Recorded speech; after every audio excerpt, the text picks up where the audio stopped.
Everyone, I'd like to welcome you all to the March 10th, 2021 regular meeting of the Board of Selectmen. In accordance with Governor Ned Lamont's executive order 7B Section 1, which suspends the open meeting requirements, there is no in-person participation. You can view it on WGA-TV, channel 79, or YouTube, WGA-TV 79, in order to allow the public to view and listen to our meeting. I'll call the roll call quickly. First Selectman Mika Cardozo. Here. Joe Crisco, yay! He's here on TV. Yay, good to see you, Joe. Joe Dye. Here. Here, Dwight Rowland. Here. Sandy Stein. Here. Thank you. Administrative Officer, Director of Finance, Tony Genovese. Here. Assistant Administrative Officer, Betsy Agla. Here. Town Council, Gerald Weiner. Here. And our clerk, Jerry Shaw. Here. And our media specialist, Bill Ford, is with us, however she's muted. And with that, we will go to the first selectmen's remarks, which just fell all over the floor. So excuse me for one moment as I pick them up. Technical difficulties at the Heller House. Sorry. Okay. Good evening again. Tonight, I'm going to update you on our progress with several important issues we've been dealing with, including affordable housing, emergency dispatch, and the proposed cell tower. First, I'm pleased to announce that following last month's special meeting to finalize the charge for the Housing Study Committee, I now have several names of folks who have agreed to serve. As a reminder, the committee will evaluate the data, engage the community, assess housing needs, and submit a report to the Board of Selectmen. Chris Sullivan from our Land Use Office has agreed to sit on the committee as a staff representative, and we will also have a facilitator to aid the group in their work. I recently sent a letter to all department heads asking for town staff volunteers, and have asked for any volunteers from the community in several letters and communications that were sent out. As of tonight, I have heard from the following who've agreed: Deborah Brander, Harriet Cooper, Mary Dean, Buddy DeGennaro, Nicole Donzello, Elaine Feldman, Kathy Hunter, and Dominic Thomas. They have all volunteered to serve, and Dwight and Mika, who will both be leaving the board, have also agreed to be part of this committee. I'm still reaching out to several others. If you know of anyone willing to join the group, please let me know as soon as possible. Once the membership is complete, work will begin in earnest to begin to create the state-mandated affordable housing plan. Meanwhile, the Town Plan and Zoning Commission continues to work through the application, which asked us to amend the zoning regulations and the town's plan of conservation and development to permit multifamily housing in most of the town's residential districts with affordable housing. You may view the application, other documents, and videos of the public hearings on the Town Planning Zoning Commission page on the town website. As a reminder to everyone and the public, all the hearings are streamed live on local access cable channel 79, on the WGA-TV YouTube channel, and on WebEx. The meeting agenda on the town website includes the link to view as well as participate in the meetings. I'm confident that the Zoning Commission will review the application in a fair, thorough, and thoughtful way and provide an opportunity for all sides to be heard. I'm equally confident that Woodbridge will remain the wonderful community that we have all come to love. Tonight in executive session, which is at the end of our agenda, we will discuss the report received from our dispatch consultant and hopefully finalize it so that it can then become a final report and available for anyone to review. Tony and I are working with our consultant, Mike Boucher, to begin the recommended roundtable discussions between the fire and police departments. There has also been some movement on the proposed cell tower issue. Earlier today, Verizon performed a transmit test at the proposed 118 Newton Road tower site. I did drive up to the site and saw the crane. It is unfortunate that Verizon continues to move forward with this site. Attorney Weiner and I have had meetings with the town cell tower attorney, Ira Bloom, and David Maxon with the engineering firm of Isotope Wireless. Tony was in on those meetings as well. We shared with them the list of alternative locations that we have sent to Verizon. Isotope will now begin the process of independent review of some 30 or so alternate locations that the town has suggested. I remain committed to try to seek placement of the cell tower in an area that does not impact a residential neighborhood. The current proposed site, in my opinion, is totally unacceptable. We will keep you and the townspeople informed as we learn more. Last week, I met virtually with former First Selectman Ellen Skeletar, who chairs the town's Ad hoc Diversity and Inclusion Committee, and Woodbridge Superintendent Dr. Budd to discuss how to work together on some of these issues. Both had some good ideas as to how each of their committees might move forward on this important issue. I'm also excited to report that the Ad hoc Diversity and Inclusion Committee is working on hosting an event later this summer or fall to celebrate our town's diversity.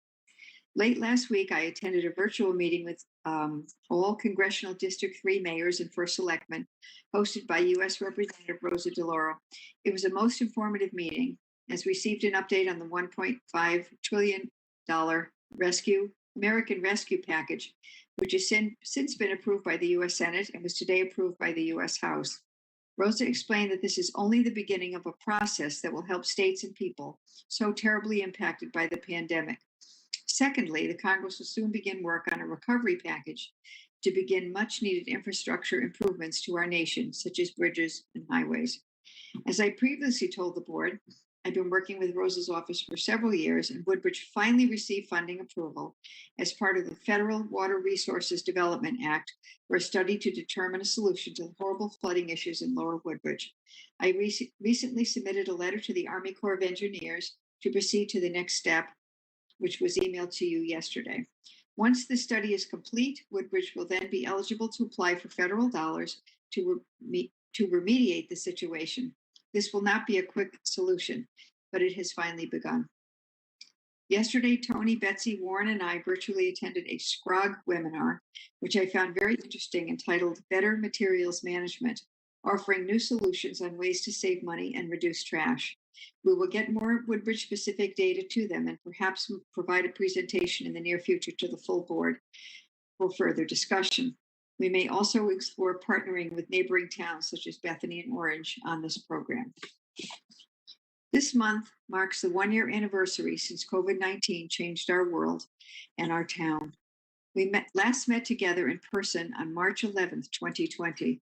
Betsy sent out an email that week informing everyone the town offices will be closed to the public as of noon on March 13th. None of us will ever forget this. These remain difficult and lonely times, but they are also hopeful times. Woodbridge is among the top municipalities in the state, with most residents having received a first vaccine shot. Our Human Services Department is doing an excellent, incredible job of helping residents get vaccinated. They were able to hold 2 on-site clinics here in Woodbridge, working with our partner, Quinnipiac Valley Health District, to vaccinate our town's most vulnerable seniors. They transported residents who could not drive themselves to vaccine appointments out of town and have helped dozens of other residents get appointments at QVHD's North Haven Vaccine Clinic. As of March 1st, residents age 55 and up are now eligible, and educators as well are now eligible. And on March 22nd, eligibility will expand to residents age 45 and up. If you need help making an appointment, please visit the town website and fill out our vaccination form. You may also call the Human Services Department at 203-389-3430 for further assistance. Our number of vaccinated residents is going up, and the number of positive tests continue to go down. However, we are still in the red zone, meaning that there are more than 15 positive cases per 100,000 residents. Using this number allows us a small town like Woodbridge to compare its positivity rate to a larger place like New Haven. Currently, we are at 25. Last week, we were 26. We are not yet out of the woods. Our town staff safety committee is meeting to discuss how and when to begin opening town buildings and programs. Once details are ironed out, we will let everyone know. It should be soon. Let us not forget that Connecticut folks are still hurting. Rosa mentioned at the meeting that Connecticut has an 8% unemployment rate, and people are still experiencing food insecurity and housing issues. I am hopeful that better days are ahead. I want to thank you all for you have done all this year working with me. And with that, we will move along to item 2, the Woodbridge Board of Education. Dr. Budd, is he with us?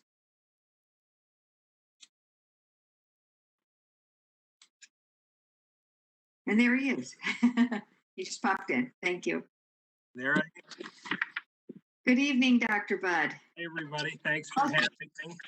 Nice to see you. I'm in a mode, I think, that every month I've been sharing 3 outstanding pieces of news from Beecher with you, and tonight we'll continue that trend. Tonight my topics are vaccination, reading, and budget. 3 rather different topics, but vaccination is the lead headline, and it follows up really nicely with what you were just talking about, Beth. As I think you all know, on March 1st, just last Monday, all educators in Connecticut became eligible for COVID-19 vaccination. And QVHD has been a great partner with us to dedicate clinic slots specifically for our staff. And I am thrilled to report that as of yesterday, March 9th, which again was only 9 days after the start of this eligibility period, and through the hard work of QVHD, 100% of interested and available Beecher staff have now been vaccinated. About 50% of us were vaccinated through QVHD, and about 50% were vaccinated through other sources such as Yale. But it's a great example of working together as a community. And I'll tell you, for our staff, they are so boosted in their morale by the chance to have this vaccination and the support of QVHD. So really, they deserve our great thanks. And second, reading. I'm told many of you have been faithful readers in the past in Beecher's Read Across America celebration, typically held in March. And don't worry, we haven't forgotten about it, but we're tweaking the celebration this year to be held during the first week of June, which is going to allow in-person readers to read outside to our children, and those who prefer to read virtually to read over the computer to other classes of children. And either option is a great way for our students to be connected to members of our community, including elected town officials like yourselves. So we'll have publicity out in the upcoming weeks, and I would look forward to your positive response. And finally, budget. So first on this year's budget, this precedes me mostly, but when I began, there was a budget deficit in the current fiscal year. And we have worked very hard to contain costs. And I'm pleased to report that we anticipate that budget deficit for the current fiscal year will be reduced to 0 by June 30th. And certain aspects of the pandemic have enabled this to occur, along with some really strong cost controls.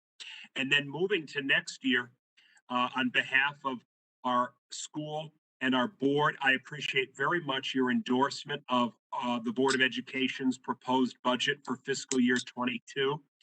This evening, our Board of Ed Finance Committee will be discussing some adjustments that I'm recommending to that proposed budget based on some favorable shifts that would reduce our proposed request. So full discussion and potential action are actually anticipated at Monday night's Board of Ed meeting, and then we would transmit a report right away to the Board of Finance prior to its budget meeting next week. So these 3 topics, vaccination, reading, and budget, very different parts of the job, but they're all really positive, and our Woodbridge School District would not succeed the way it does without the support of you and everybody else in the town. So thank you again for your strong continued support. As always, happy to answer any questions or receive any feedback you have. Thank you very much. That was a wonderful report, and I'm so glad we're going to get to do the Read Across America. That's one of my favorite things the whole year. I look forward to it every year. That's wonderful. I will hold the date. Great. Thank you so much. Anyone else have any comments or questions? Thank you again for the budget update and all of the wonderful work you're doing with that as well. I'm sure I speak on behalf of all the board members, how hard you're trying. We thank you very much. It's not easy, I know. Thank you. Anyone else have anything else to questions? Very good news message, Dr. Budd. Thank you very much for all of the information you provided. You know, if we extended the year another 3 or 4 months, you'd probably be giving us money back. Let's not set our sights too high now. No. That's right. Thank you. Anyone else? Okay. Great. Thank you, Dr. Bud. Good luck Thank you tonight. all. See you next week. Thank you. Stay well. Moving along, item 3, liaison reports. We'll start at the very beginning because that's a very good place to start. Mika Cardozo. Beth, I was not able to attend the REC and the EDC meeting, but I did attend just yesterday the Agricultural Commission meeting. They will be here today to speak as part of the agenda, and so I won't steal any of their thunder. But in addition to this meeting, the last meeting prior, they also elected officers, and it was, in case I hadn't said it previously, it was Chris Sorensen as chair, and Andrea Urbano as vice chair, and the other commissioners will share the secretary role. They will be presenting as relates to the farm leases today, so we'll get to that in a little while. Additionally, I just wanted to comment on that the ordinance committee is planning another meeting for next week, specifically to address the ordinance on hazardous materials related to turf-type fields. And we hope to have some additional information for that meeting and discuss the particulars and get some definitive information as relates to how this affects things and going forward and or otherwise. So that's it. Thank you very much, Mika. Joe Crisco. Joe, you're on mute, my friend. I think. Trying to. You got it. We hear you. You got it. Am I all right now? Yep, we can hear you. Okay. Town planning and zoning met on March 1st. At the beginning of the meeting, it was announced that New England Brewery has withdrawn its request for relocation and construction of a new facility on Litchfield Turnpike. It is speculated that perhaps they can work out what they want to do at their present location. The balance of the meeting was spent on discussion of multifamily housing, and then it was announced that there will be a special meeting on March 18th on multifamily housing, and that was it. Okay, you're all done. Thank you. Okay. Okie doke, thanks. Joe Dye. Yeah, geez, I don't have any this month. Okay, Joe, thank you very much. Thank you. Beth Heller did her report. Dwight Rowland. Okay. I was part of the inland wetlands meeting back on February 17th. What was put on hold is there was some applications for 15 and 21 Wolf Tree Drive, and also put on hold was an application on 22 Rimmon Road. Applications that were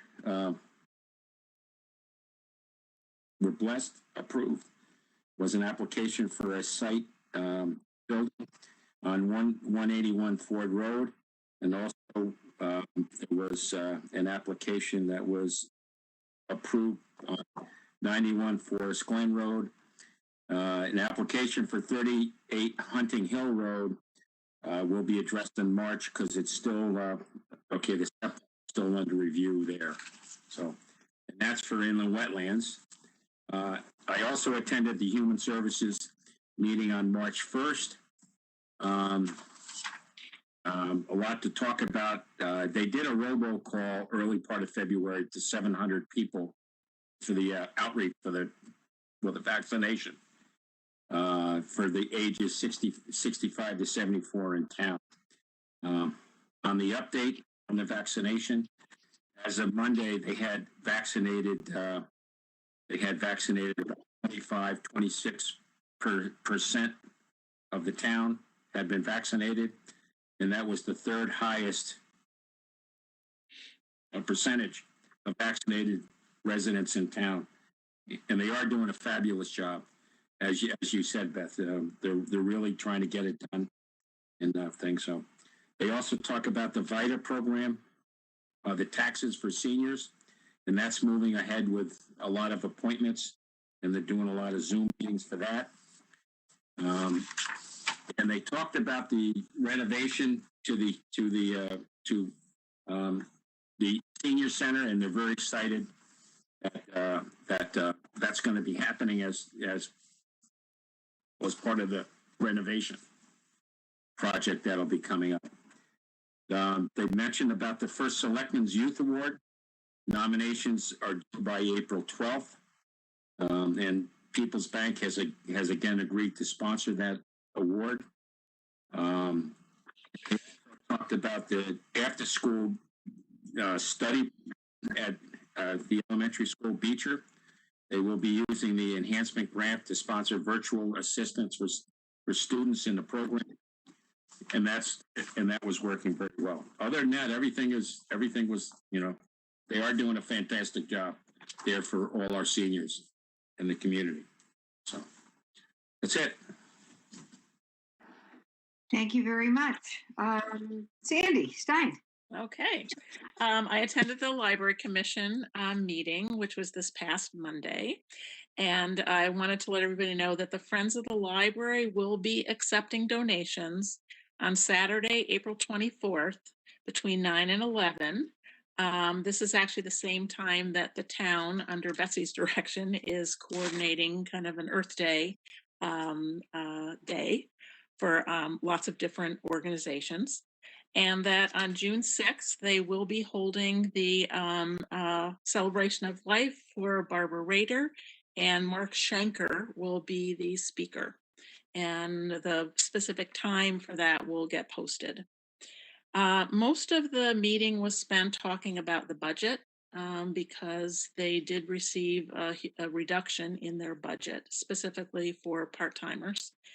And I'm just going to mention the topic areas because they will be making a counter proposal to the Board of Finance for their consideration at their meeting next week. But they do not feel that they could fully reopen the library with the extent of the cut and for another year. And that the sentiment of the commission members and their interpretation of what residents expect is that as the town opens up, the library is part of the town and the library should reopen. I think they will consider reopening in phases, perhaps, half the number of hours compared to when they were open full time, but that they may want to reopen prior to the end of this fiscal year. So they will make their proposal and they will indicate the amount of dollars it will take to do that. And they feel that since schools will be in full swing, at least as planned, by September, and I know schools are planning on going back, before then, but by September, they would like to be back to their full-time service. Or in terms of the number of hours. I think there's some operational changes that can take place, and that's what they need to examine in more detail. But they will make a different proposal to be considered by the Board of Finance, which will increase the amount of dollars in their budget. They also did discuss the funding some of the renovations that are being considered for the center gym. And so it would offer them a larger space to use for programming. Eric wants to just confirm what the access would actually be. And then the commission will consider that at their meeting next month. And then that will come forward in terms of the amount of money that they could contribute to, I guess, redoing the floor, the projection system, new chairs, things like that. And that was it. Great. Thanks, Sandy. Thank you, everyone. Very good updates from everyone. Item 4 on the agenda is an update from the Agricultural Commission. I would see, as Kristen said, I just see him popping in. Wonderful. So I will mute myself, but actually first, Chris, you there? Yes, I'm here. Welcome. Nice to sort of see you. You as well. Okay. The board's ready if you're ready, and feel free to turn on your video if you'd like to, but if you don't have to. Not good on this stuff, so. let me- All right. What I gotta do is, no, I'm muted. Did that mute me? Wait, No, okay. I'm sorry, I don't, let's see, start video, maybe that works, I guess. That'll do it. That's it. Yep. All right, let's see, camera, I'll put FaceTime. No, still won't do anything. It's okay. All That's right, Chris. sorry about that. Wait, let me try this one. Hold on, let's try this one. Still won't do it. At least you can hear me, right? Yes, we can. Okay. So, first of all, I want to thank you all, the Agricultural Committee, and I want to thank Mika especially for all the work he's done helping us get our web meetings together and putting it all together. I mean, this is all new to me, and I'm learning as we go along on how to make it all happen. And Mika's been very supportive, so thank you. Second thing is, as we talk about in our meetings for the Agricultural Committee, we try to tackle things that when we talk with other people, what's on their mind, what are they looking to do, and how can we move forward in different avenues. And one of the topics came up was the town owns the property and they lease it out on a yearly basis. And I believe it was about a year ago, you instead of doing it later, like in February or March, you always used to award the contracts. You backed it up into the fall, and I believe it was October or November. I don't have that exact, but that was a start, and I appreciate that because that helps in ordering product and stuff. Good example today, I was trying to order some seed, and you would be surprised, you can't get a lot of product today. Just because of the COVID, and people are ordering more stuff, and people are growing more, and people are doing a lot. So presently the town has a 1-year lease, and what we were looking to do was maybe extend it out to 5 years. And under a couple of different circumstances and reasons why we'd like to do this. First of all, if we went out longer, we could do some long-term planning, which is important for anybody today, because if you try to get product or you try to get something, it takes a long time to get it, or sometimes you even got to wait up to a year as to what you're going to get. Grants and cost sharing through USDA and NRCS.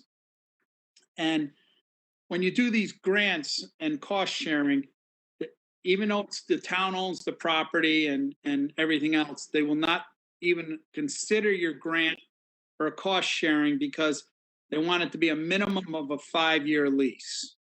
If they don't do a 5-year lease, you can't get any types of state matching funds, federal matching funds, or cost sharing funds.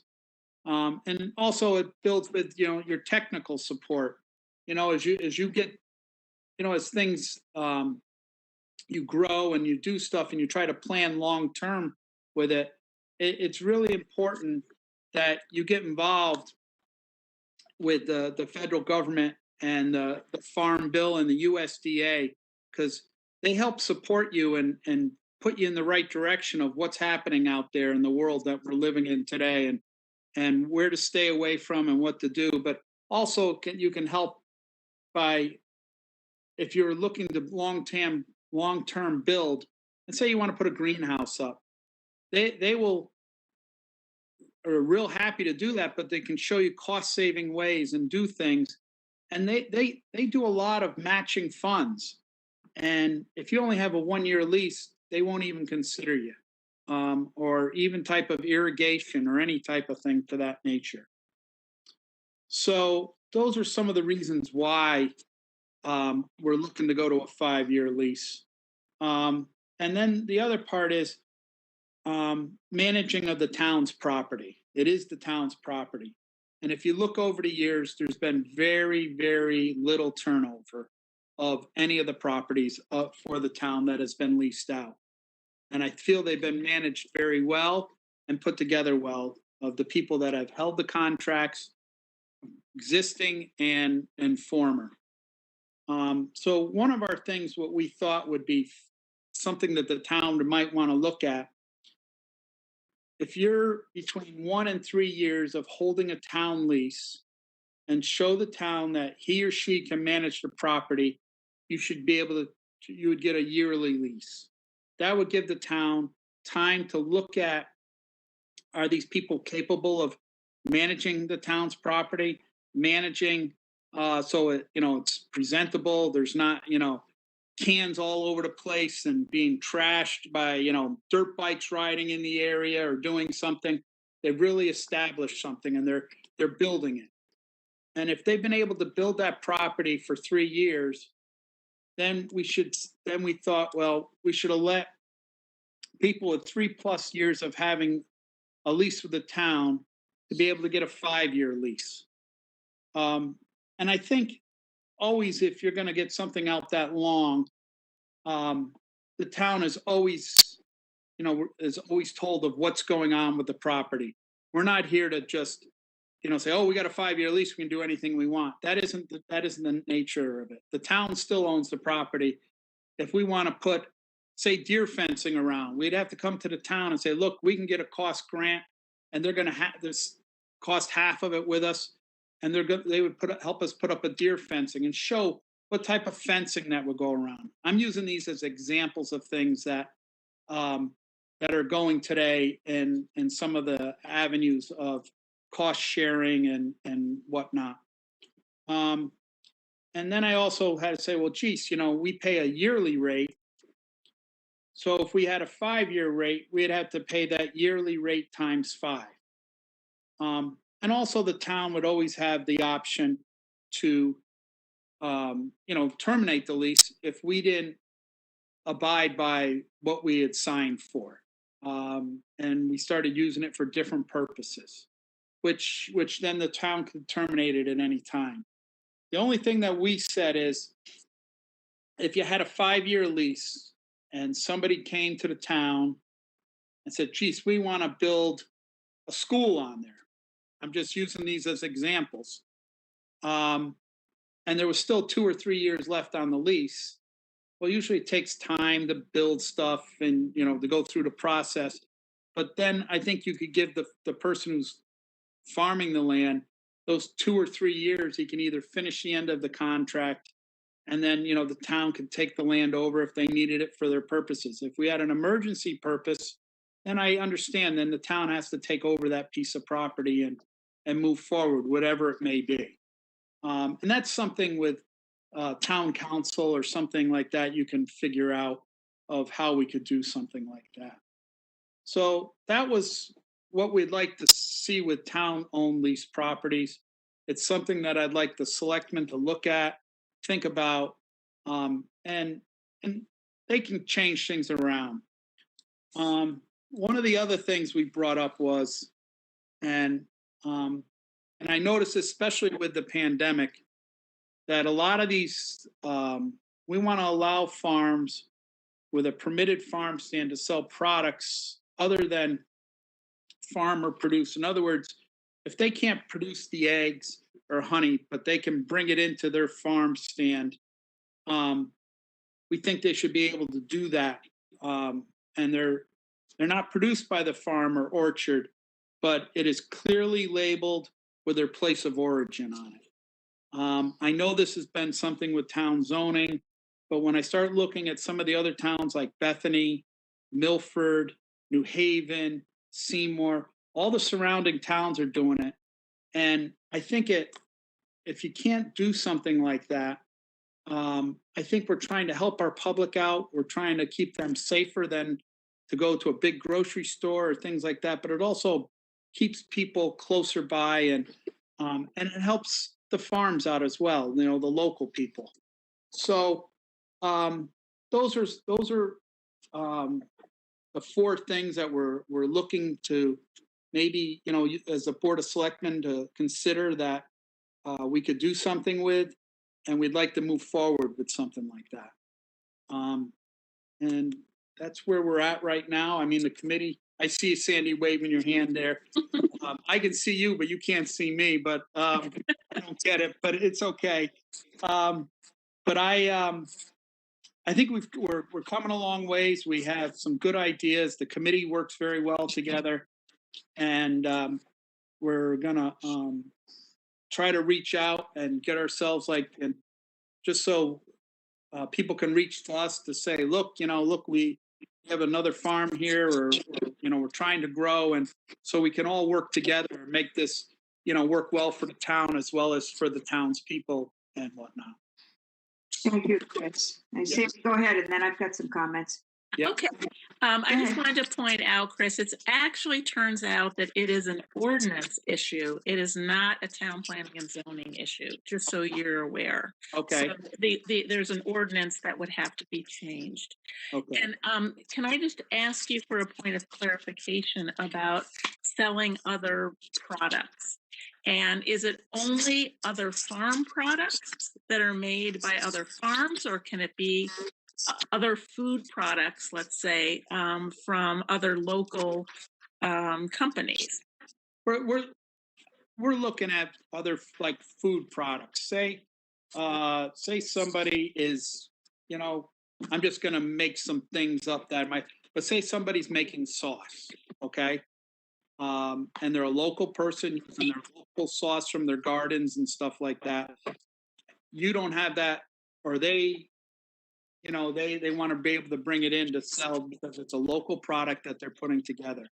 I'm not looking to go out and bring in, I'm looking to bring products that are made here or not made here, made in Connecticut. We want to bring them in, whether it be, someone, from fruit, vegetables, honey.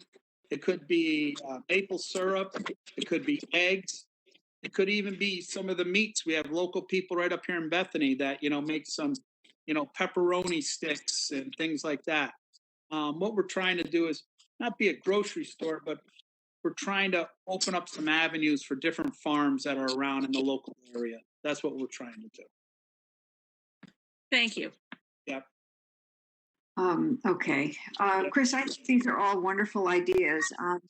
I don't know if any of the other board members want to comment, but maybe the next step is I would just ask Jerry, probably we could draft something up for some of these issues and bring it to next month's meeting, and perhaps talk about it further, because there's really no action on this tonight. Right. But I personally think these are all wonderful ideas, and I'm sure we can come to some kind of an agreement on all of them. And I thank you for bringing them to the board. Okay. Does anyone have any outside comments? We'll get something together for next meeting and put it together. Does that make sense? That works. I thank you very much, and I thank everybody for their time. Thank you for your work on this. Yeah. Great. Yeah, thank the committee as well. Okay. Yeah. Okay, thank you, guys. Worthwhile changes for us to consider. Okay. And if it has to go for example, we'll get that out as well. Okay. One thing that I would say for consideration is that the scheduling for meetings for the Agricultural Commission is specifically October through April, and then they take off from May through September, specifically the growing season. So they won't be meeting except in a special meeting basis after April. So would next month be an actionable type of an opportunity, or no? It could be, depending on how we get how much we get it together, put it together. Jerry, I'm sure we can work on something up on a lot of these things. If it has to go to ordinance, that, as you know, Mika, chairman of ordinance, takes perhaps a little bit longer. We'll figure it out. Okay, sooner the better. Okay, wonderful. Thanks for that. That's important. I mean, I would think for the ordinance committee, the issue is important in terms of what the farms can actually do this summer. So I think there is a time constraint on that. Yeah. And so I just point that out. Yeah, it's just my point is, Sandy, just changing an ordinance, reading an ordinance, for that stuff. It has to go. Somebody needs to mute themselves. It's not me hanging around. If you're not talking, please mute yourself. Anyway, Sandy, I'm not necessarily sure it's just an ordinance. I think there is a zoning regulation that allows farm stands to only sell locally produced products, but I will check on that. Okay, so we'll get back to you, I promise. We'll keep it on the agenda for sure for next month. Okay, thank you very much, Chris. Thank you. Moving on, item 5 is public comments. Jerry Shaw, have there been any public comments received as of 3 p.m. today? No public comments I received no public comments by 3 o'clock this afternoon. Okay, thank you very much for that.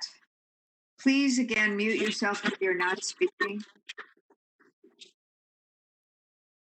Okay, thank you. Let's see, we're up to, my goodness. Can it be true? We're up to town clerk's application for the 10-day grant. You have in your packet. What is that banging around? Who is not muted? I know we're gonna look. I don't know. Okay. You have in your packet an application targeted grant for fiscal year 2022 from the town clerk's office in the amount of $5,500. Hopefully you've all had a chance to read it. It's pretty self-explanatory. Anyone have any comments or questions on it? With that, I will make a motion that I think maybe somebody else should make the motion because they may be having to, I do have to sign it, designating the town clerk as the applicant. I'll make that motion. Is there a second? Thanks, Mika. Any other discussion or comments on this? Hearing none, just signify by saying aye. Aye. Bye. Great. Joe Dye, you're on? Yeah, I was for an eye. Yep. Okay, great. Okay, and so I think it's unanimous. That's wonderful. Thank you very much. Moving along, item 7 on the agenda is the Administrative Officer Director of Finance's report. First is the monthly report, and I will turn it over to our trusty friend there, Tony Genovese. Thank you, Beth. Thank you. So I have a report here through February of 2021, and the report has a budget surplus of $166,000. As you all know, we have a fund balance contribution of $400,000, so that would be a slight reduction in our fund balance at the end of the year of $234,000.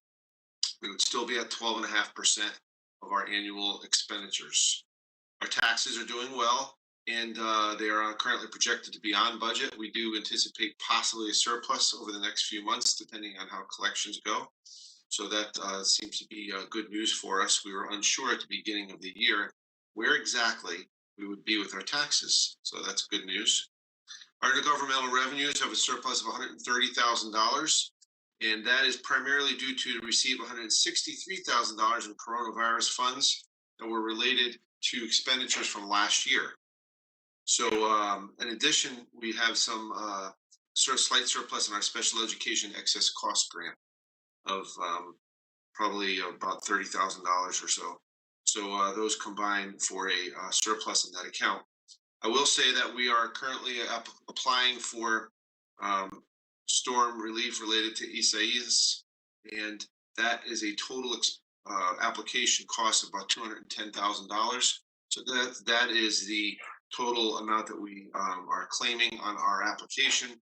Something different this year, which is typically not done in previous FEMA applications, is that FEMA is allowing the town to also apply for straight time.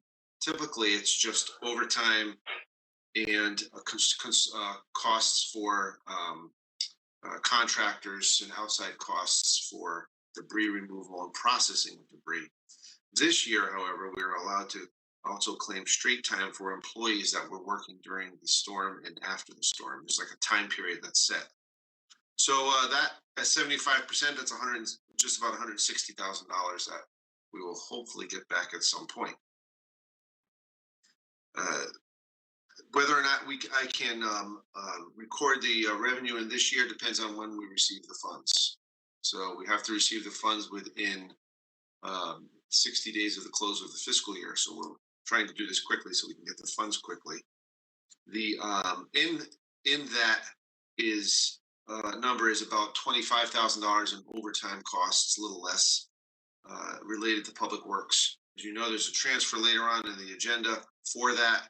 So should we receive these funds, we could reimburse contingency for that $25,000 roughly that we would be transferring to cover it.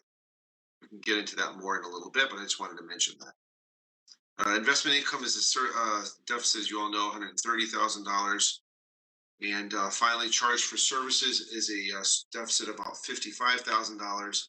We are seeing, we have that shortfall in transfer station fees that we've discussed, but we are seeing uptick in town clerk fees and building permits, including a new house that was funds for a new house, new construction that was received this week. So that's good news and helps to shore up that deficit that we have in transfer station. Do have a surplus in expenditures in the transfer station, probably be about $50,000. It would be more, but we have a offsets in recycling and bulky waste costs, which we've seen go up this year as more people appear to be recycling and getting rid of stuff. So we have a surplus of just about $50,000 in that account. And our benefits are about $160,000 surplus. As indicated in previous reports, we have a surplus in workers' compensation and in healthcare. And the one other thing I wanted to mention was that in the budget process, the Board of Finance had cut about $400,000 in COVID-related expenditures, and these were in rec, in the library, human services, and I'd say we're pretty close to that target. We're maybe a little less, than maybe about 360. But that's a projection. We'll see how the year plays out. But given all the unknowns at the beginning of the year, I think that was a pretty close estimate, and the departments have done a good job of keeping within their budget. So just want to mention that. Any questions? No one has any questions for Tony? Mika, do you have a question? So can't hear you. Sorry, Tony. There we go. I noticed yesterday there was an article in the New Haven Register indicating that different towns were getting different funding as part of the relief package from Washington. Right. And I know it's obviously way premature, but just because it was there and people would ask, I was just curious as to how that would be handled. And so it would be we'd have to see what guidelines are provided and if there's any use restrictions or items that you can or cannot use the funds on. One thing I'd be careful about is funding a new program. It's a one-time revenue. So what you don't want to do is build in a yearly cost for something you're getting revenue for one time. At least you want to try to avoid that. Typically, I would usually earmark these towards capital or equipment purchases or things like that. At least that would be my advice. Thank you. Okay. Anyone else? Great. Thank you very much, Tony. Okay. Moving along to funding requests, and the first one in your packet is, as Tony mentioned, the request for funding number 2021-18A in the amount of $45,500. Just to get things started here, I will motion that we approve. Is there a second? Thanks, Sandy. Okay, and with that, I'll turn this over to Tony for a discussion. So I'm going to give a little background on this. The total, there are 2 parts of this. The first is the $45,500 from contingency, and the second is a $20,000 transfer within the department. So it's really $65,000. That's a shortfall in both the overtime and a seasonal account where we had hired a seasonal employee to help with snow plowing because we were down in a staff member. And so that's the total. His total overtime for the year would be about $110,000. Keeping in mind, 25 of that is from the storm. So that's part of the issue here in that once those funds are received, I would, if it's within this fiscal year, transfer that money back to contingency to cover the this amount. We did have 6 major storms, 4 minor storms, and this obviously the storm in August. And so this is probably a average to slightly heavier year than we usually have. Last year we spent $40,000 and had really not a lot of snow. But before that, 2 years before that, we spent about $100,000 each year. So it's roughly, an average to slightly heavier than average year. Hey, Tony, it's Joe. Yes, Joe. Joe Dyke. Why do we have surplus of 20,000 in the highway wages? Because we have vacancies in staff that we haven't filled yet. And they vetted themselves midterm. In other words, we lost those people within this fiscal year. It was earlier in the year. It was actually at the end of last year. So we budgeted for new. Correct. We budgeted for a full staff. Correct. But we didn't fill it. Okay. Correct. All right, Correct. Thank you. Okay. Thank you, Tony. Anyone have any other comments on Part A? Hearing none, I'll call the question. All in favor of Part A, please signify by saying aye. Aye. Aye. Thank you. I think we heard everybody. Okay, wonderful. And then Part 2, which is somewhat explained, is line item transfer. Let's see. 1510-00. That's where it's coming from. It's just Part B, I guess. Is that correct, Tony? Wait a minute. Oh, here it is. Line item transfer number 2021-18B in the amount of $20,000. Does anyone have any questions? I know Joe just had one on this related to the highway wages, and it's also department. Anyone have any questions on this? So I'll motion that we approve. Is there a second? Thanks, Sandy. Any discussion, further comments? Hearing none, I'll call the question. All in favor, please signify by saying aye. Aye. Sounds like it's unanimous. Okay, thank you, everyone. Next, line item transfer 2021-19 in the amount of $11,000. Tony, maybe you want to explain this one? Sure. This is a transfer request within building maintenance from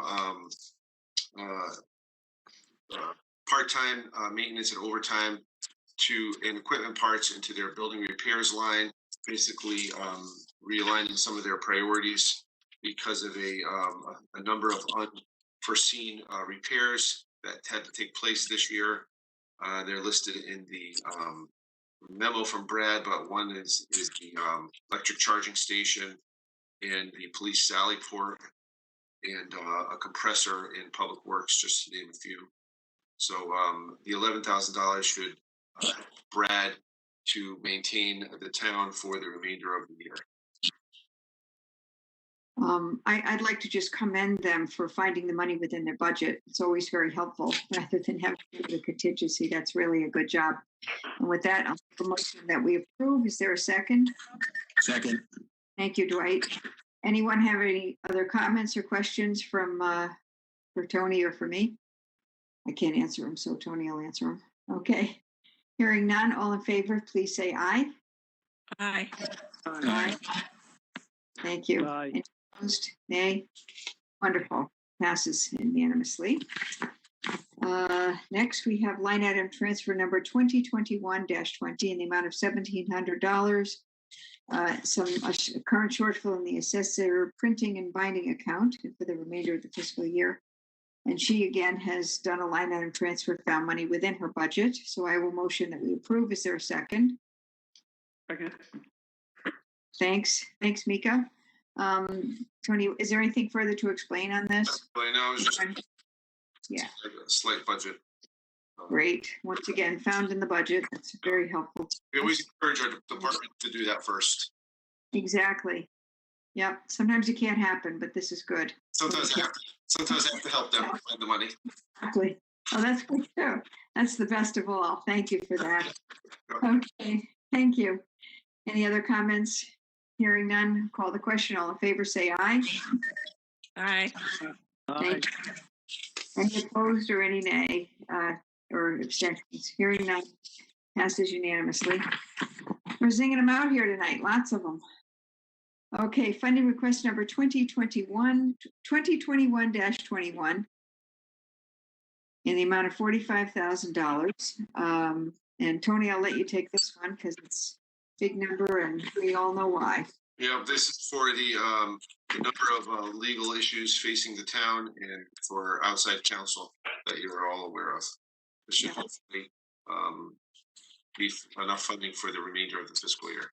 Yeah, this is coming from contingency. Unfortunately, we didn't find it anywhere in our budget. So here we go.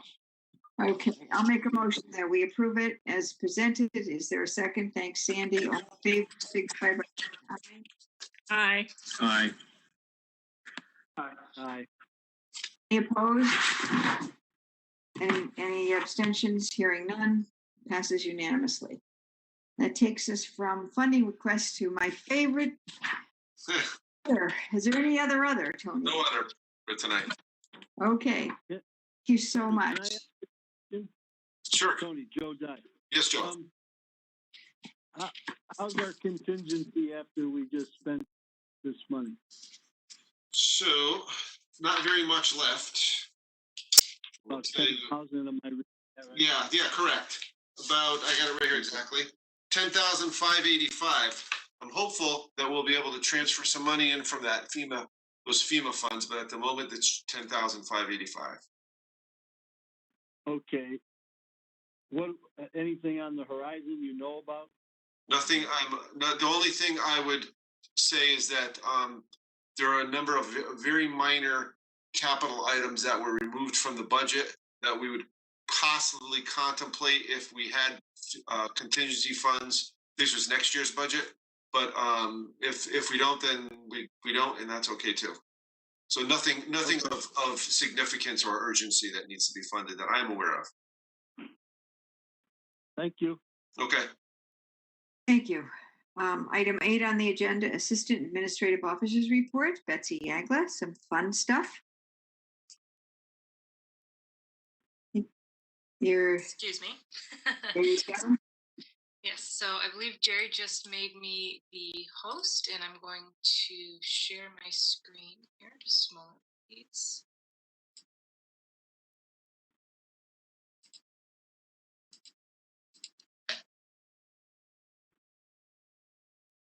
Okay, does everybody see that? Yes. Okay. Yes. So tonight I want to give you all an update on the beautification plan and put into context the work that you are doing regarding the old firehouse and the senior center. The plan was adopted by the board back in 2018, and the goal is to make the town center campus a welcoming, easy to navigate, and attractive public gathering space. There are 3 categories: welcoming town center, easy to navigate, and well cared for buildings. And regarding the welcoming part, it was agreed that creating places to linger was an important way to create community. So far, the town green garden has been installed, and in nice weather, the benches are in use. The cafe that we had talked about a while ago opened shortly at the senior center, but this the timing happened right around the construction on the bathroom that began. So by the time construction was over, the owner had changed businesses. The library has purchased some Wi-Fi hotspots and will be installing those probably this spring or summer. So here's a little vision board of things we can be working towards for the welcoming part of the plan. The other way to promote interaction is through recreational offerings. So as you know, we already have the dog park. There's a bocce ball court and a shuffleboard court as well. But what many people don't know is that there are bocce balls and shuffleboard cues and discs in the center building. And this spring, we're going to work on getting the word out so that people know those resources are available and they can take advantage of them. And we are planning to also host outdoor concerts and movies this summer. Events are another important way to bring people together and create community. So we've got a lot on the calendar for this spring and summer, including Earth Day that Sandy mentioned earlier. We're working on creating a chalk art event. The library is working on creating a concert series of acoustic music, and of course the recreation summer concerts, the library movies, and also Woodbridge Day, or a diversity festival of some kind to happen later this summer or early in the fall. Next category is easy to navigate. We've discussed the DOT grant that would have created the sidewalk connecting the library and the high school. I continue to look for funding for that project. I'm also working with the informal trail committee to promote our walking trails through better maintenance.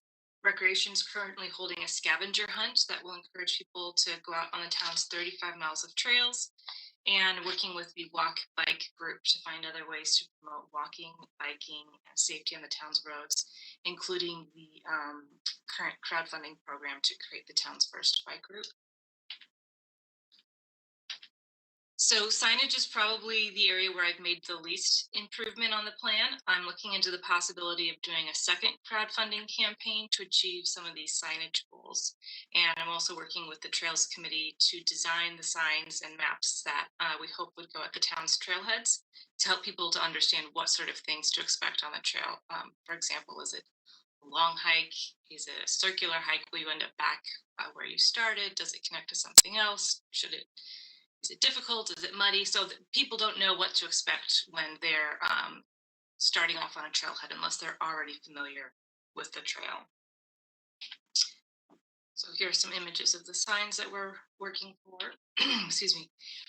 The last category is well cared for buildings, and maintenance, public works, and parks have made a lot of headway at Town Hall with the exterior of the building. Over at the center building, a lot of work has been accomplished as well, including the senior bathroom, the new ramp. You all are obviously working towards helping to renovate the senior center. And as Sandy mentioned earlier, we're also working on finding funding to seal the floors at the gym. And once new floors are installed, it'll be easy to have, or safe rather, to have food on the floors. And we'll also be looking towards getting new chairs and a new projector screen. All those things together will make the gym a much more comfortable space for holding events such as movies, and of course, town meetings in the gym would be significantly more comfortable with new chairs and a larger projector screen. Of course, you are all familiar with the goal to renovate the old firehouse. And here's some examples of an old firehouse in Manchester that was renovated into a youth center by Silver Petroselli. So a few different ways that residents can participate in the plan. The bike route project is currently on the town's website right now. The goal is a $7,500 fundraising goal, which would be matched by Sustainable CT to create an on-road bike route through town and add a few safety components. And the other way to participate is a survey about the Grove. And I just want to give you a few updates on what's going on with that survey right now. So 111 people have taken the survey, and the majority of or I guess the most common answer is people say that it is a fair space. You can see there's not one clear winner for age groups that use the space. And I think that speaks to the mix of ages in the area. The library tends to serve younger and older populations. Senior center is next door. There's a daycare next door. And of course, the high school is just down the road. So this really has the potential to be an all ages space. You can see a few examples of what people have said that they like and don't like about the area. And another question asks about what sort of amenities people would like to see in the space. And the clear winners there are people are looking for seating and also outdoor game tables like chess, checkers, backgammon. There's another open-ended question where people can submit suggestions or ideas, and there are a few that are recurring. So here's an example of cafe-style seating, seating that people can move around to clusters to fit whatever their needs are for the moment, and also some outdoor game tables that we'll be looking into. And I'm planning to use the information gathered from this survey to apply for an AARP grant that's specifically for improving public spaces. So I'm hopeful that the survey information will make for a strong grant application. Does anybody have any questions about that? I think this is a great effort, Betsy. It's really terrific. It's kind of, putting some parentheses around and parameters around a specific plan that has a purpose and a goal. And I think getting resident input is terrific. That's what's necessary. It promotes visibility, but it also gets people involved and engaged in terms of making the improvements. So thank you for all of your efforts in this regard. Thank you. And I'm hopeful too that if the grant does not come through, there may be other ways to fund some of these projects.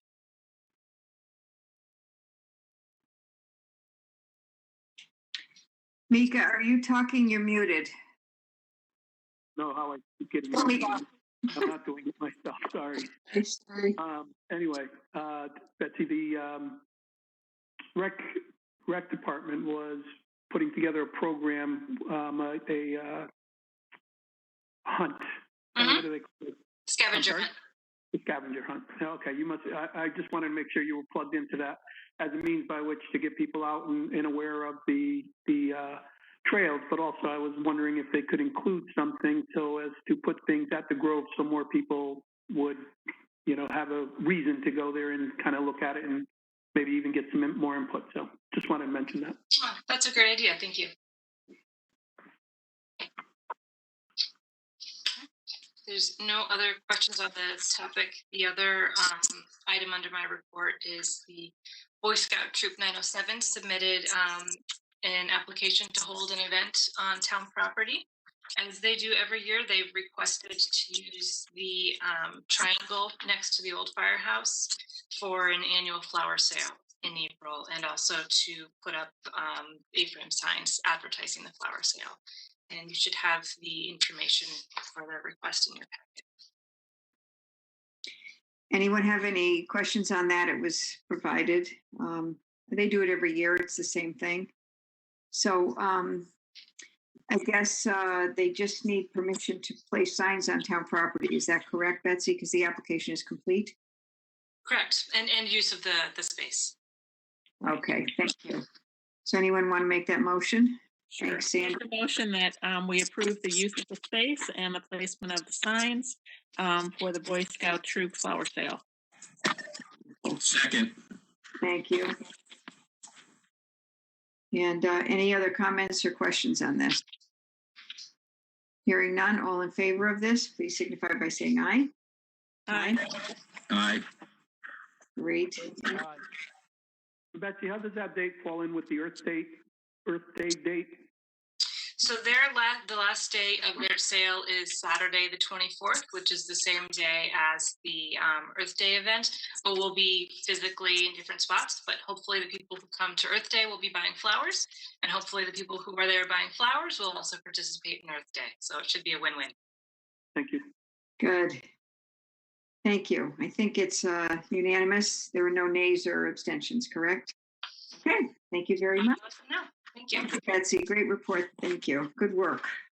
Okay, you have in your packet the recent town clerk's report. I'll motion that we acknowledge receipt. Is there a second? Anybody? I'll second. Any comments? All in favor, please signify by saying aye. Aye.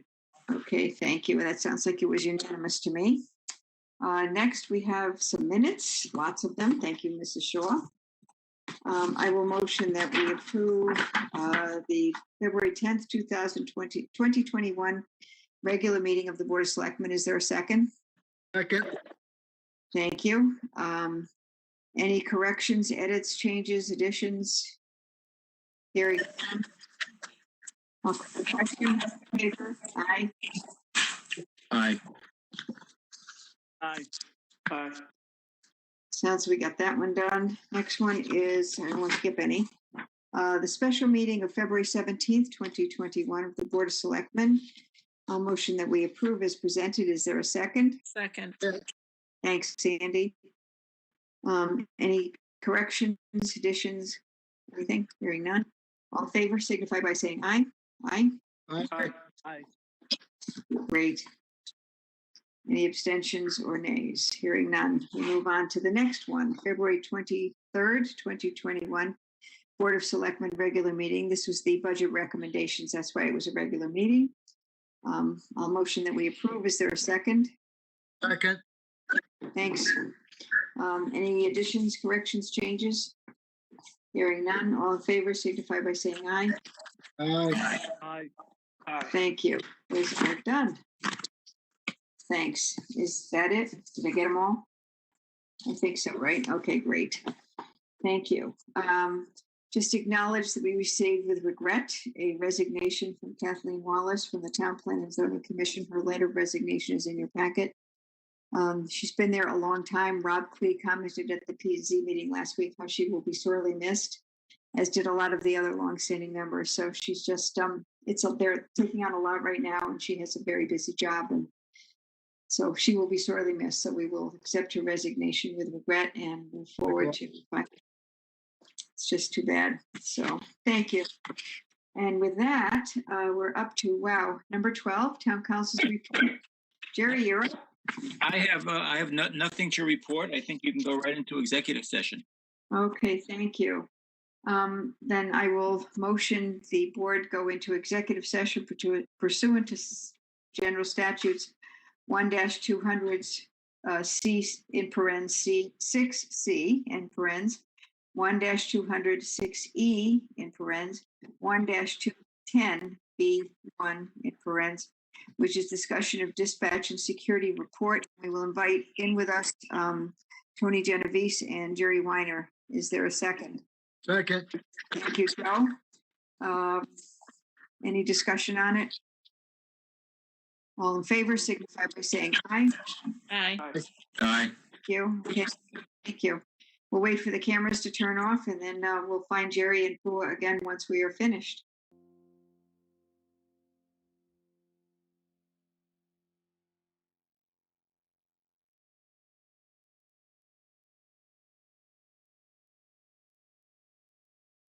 Good? We're good. Everybody's back. Thank you very much. We are now out of executive session. For the record, there were no motions made nor votes taken during the executive session. And following our discussion in executive session, we now have a motion to present in public. And I'll call on Sandy to make the motion, please. Okay, I'd like to make a motion that we formally accept the final report. It is the dispatch report from Michael Boucher, a consultant that we hired, and to accept the report as delivered to the Board of Selectmen with no changes. Thank you. Is there a second? Second. Thanks, Dwight. Any discussion further on this matter? Hearing none, I will call the question. All in favor signify by saying aye. Aye. Aye. Any abstentions? Any nays?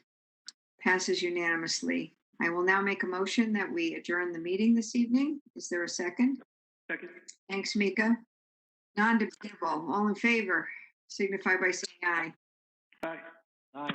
Thank you, everyone. Everyone go home and stay safe, and see you very soon. Take care.